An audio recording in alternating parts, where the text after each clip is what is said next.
प्रकाश जी और सुधा जी रिटायर होने के बाद ज्यादा समय घर में और घर के सामने बने कॉलोनी पार्क में व्यतीत करते हैं। प्रकाश जी और सुधा जी दोनों ही बैंक कर्मचारी थे।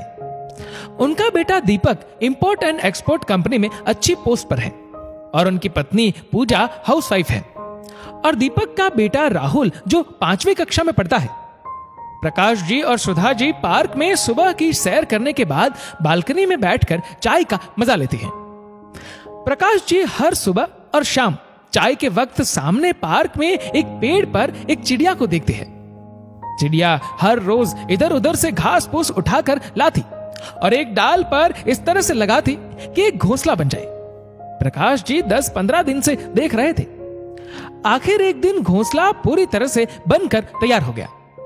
एक हफ्ते बाद चाय पीते हुए बालकनी से प्रकाश जी ने उस घोंसले की तरफ देखा। उसमें 2 अंडे पड़े हुए थे।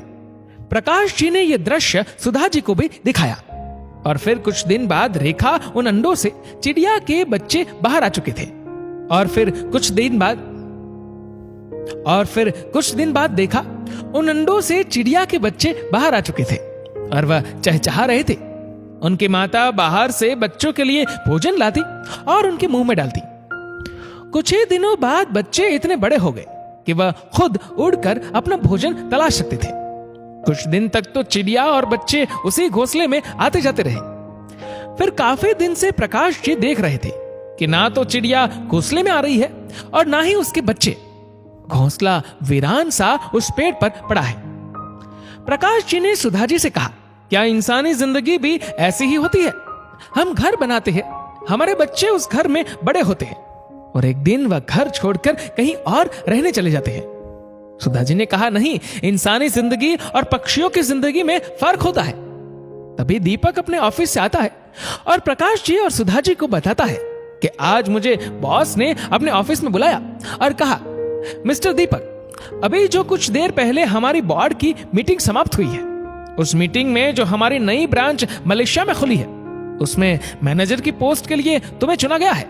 इसके लिए तुम्हें कांग्रेचुलेशंस।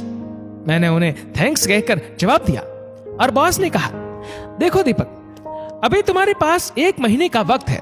तुम अपने साथ अपनी फैमिली को भी ले जा सकते हो, जिसमें तुम्हारी पत्नी और बेटा होंगे और 5 लाख रुपए भारतीय प्रति महीना तुम्हारी सैलरी होगी। तुम घर में सोच विचार कर फैसला ले सकते हो।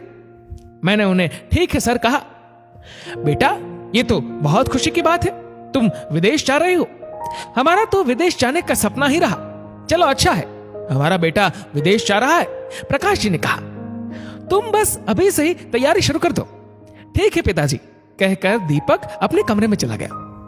कुछ दिन बाद जब प्रकाश जी और सुधा जी शाम को चाय पी रहे थे तो प्रकाश जी ने दीपक से पूछा, बेटा, मलेशिया जाने की तैयारी हो गई क्या? पिताजी, ये जो हमारा देश है ना, इसकी गिनती खुशहाल देशों में होती है। बाहर के देशों में पैसा तो बहुत है, मगर जो प्यार, इज्जत, मान सम्मान अपने देश में मिलता है, उसकी उम्मीद बाहर देशों से नहीं की जा सकती।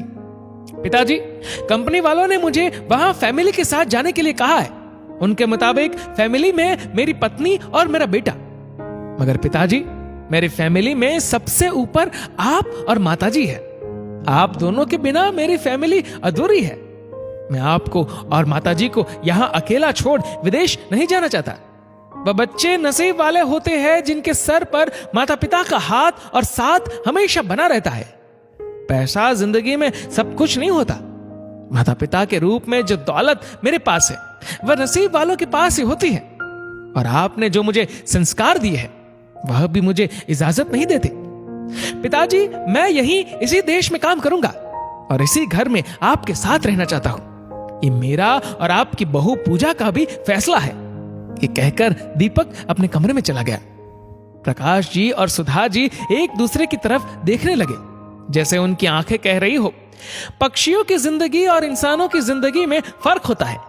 ये घोंसला इंसानों का है। इंसान के घोंसले में रौनक सदा बनी रहती है। दोस्तों, इस वीडियो को लेकर आपकी क्या राय है, नीचे कमेंट करके जरूर बताएगा। और अगर आपको वीडियो अच्छा लगा हो तो इस वीडियो को लाइक करेगा, शेयर करेगा ज्यादा से ज्यादा लोगों तक। और ऐसे ही और भी इंस्पिरेशनल वीडियोस के लिए हमारा फेसबुक पेज आज ही फॉलो करें। धन्यवाद।